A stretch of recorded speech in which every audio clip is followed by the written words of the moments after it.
Look, La Liga has a Barcelona problem right now, and I'm not talking about their finances or referee conspiracies or any of that stuff. I'm talking about something way more serious. This Barcelona team, they've scored in 53 straight matches. That's the longest scoring streak in the entire history of the club, not just this season. And here's the thing that should worry everyone. I've got a lot of time for what Hansi Flick has done at Barcelona. It's brilliant to watch if you're a neutral.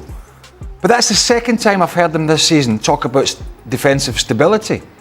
The first time was after they played Celta Vigo away, where they should have been 3 or 4-0 down certainly after 45 minutes. They were not, and they went on to win the game because they got these superstars up front. They're not even at full strength yet. They have 11 more points than at this exact stage last season. Like Real Madrid thought they killed this team back in October, right? They won the Clásico, went 5 points clear. Everyone was saying Barcelona are finished. But since that loss, 7 straight wins in La Liga, and suddenly they're 4 points clear at the top. So what happened? How did Hansi Flick turn this around? And why should the rest of La Liga be genuinely terrified right now? Alright, so let's go back to October 26th. Santiago Bernabeu. Barcelona lose the Clásico. Mbappe scores. What a pass that is to find Kylian Mbappe, who's through on goal. Mbappe! Bellingham scores. Militao with a header, and Bellingham all on his own in the 6-yard. Real Madrid go 5 points clear. And I remember watching that game thinking, okay, this might be it for Barcelona this season, you know? The narratives were brutal. They got destroyed 4-1 by Sevilla. PSG beat them in the Champions League. Everyone, and I mean everyone, was writing them off. But here's what nobody saw coming. That loss didn't break them, it actually woke them up.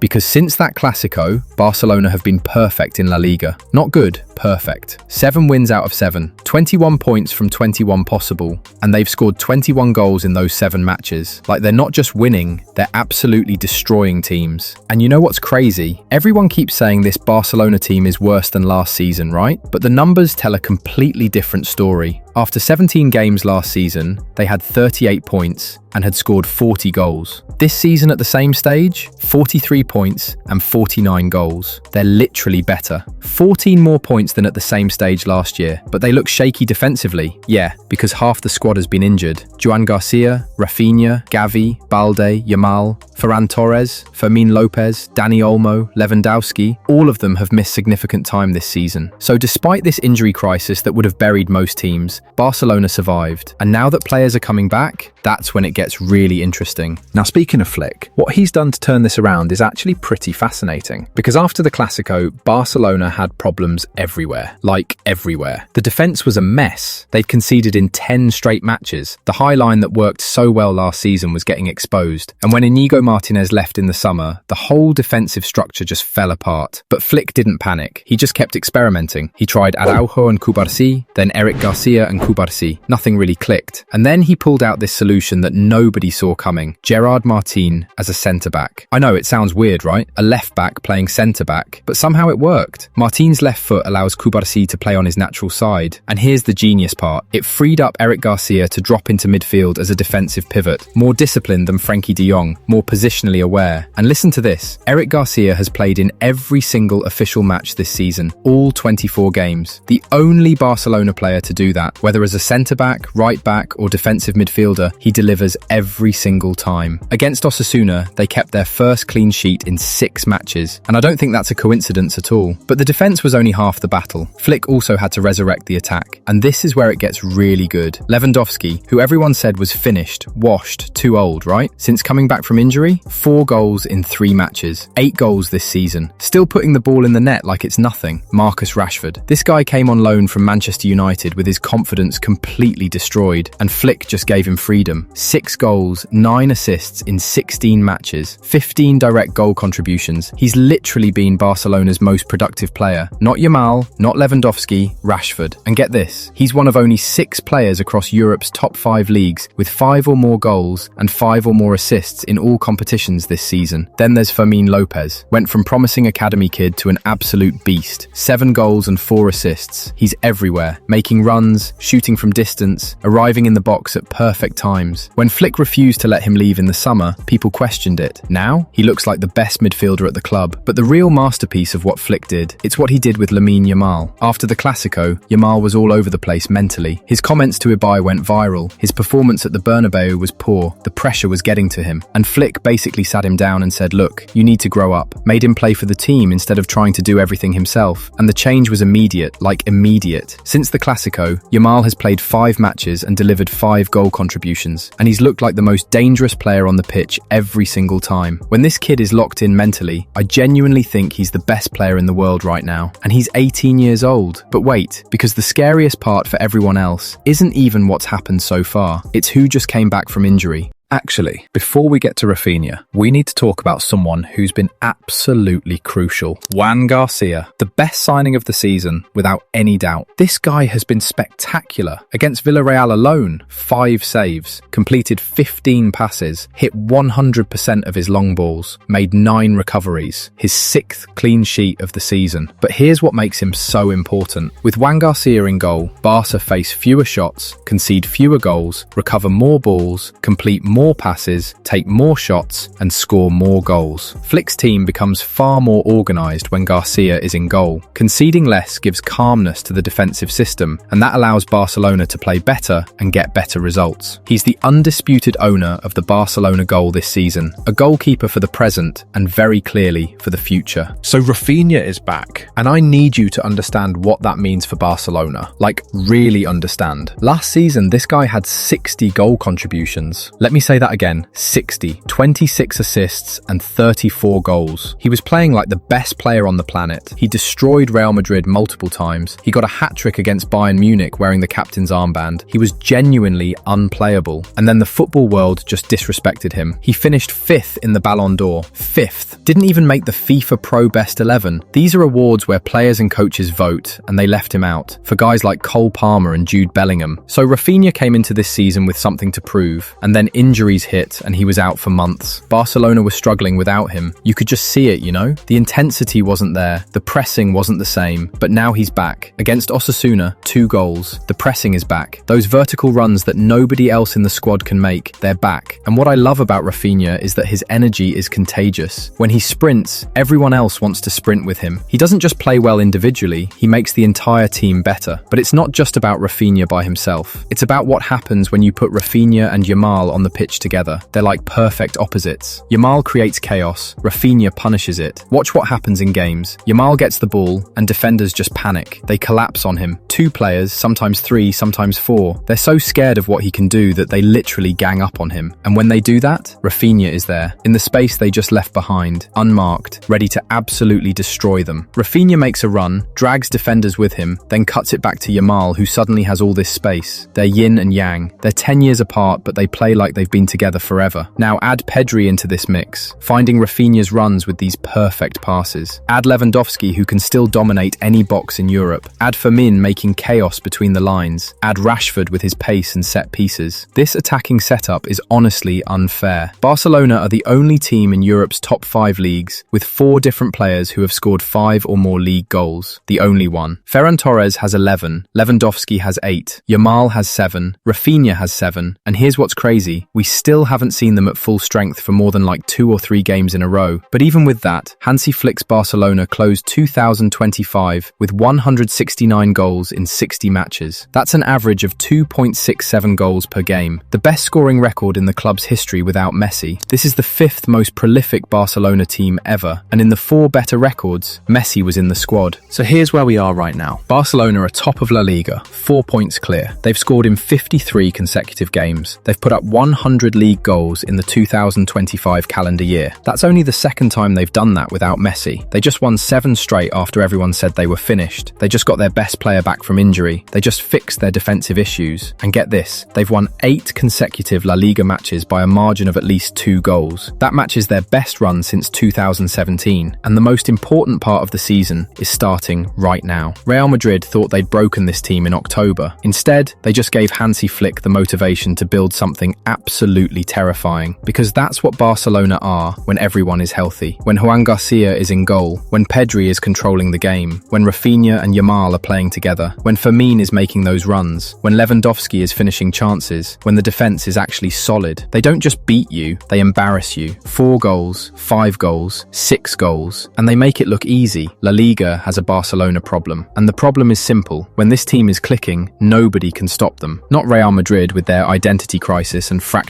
dressing room, not Atletico, nobody. Last season, Barcelona scored 174 goals and won everything domestically. This season, they're on pace to do it again, and with the way they've been playing since that Clásico loss, they might actually be even better this time around. The rest of La Liga better hope Barcelona slip up somewhere, because if this team stays healthy, if Juan Garcia keeps making saves, if Raphinha and Yamal keep this form, if Flick's adjustments keep working, the league might already be over, and we're only in December. Hansi Flick woke up the monster, and now it's fully healthy and absolutely unstoppable. Real Madrid wanted to bury them. Instead, they created their own nightmare.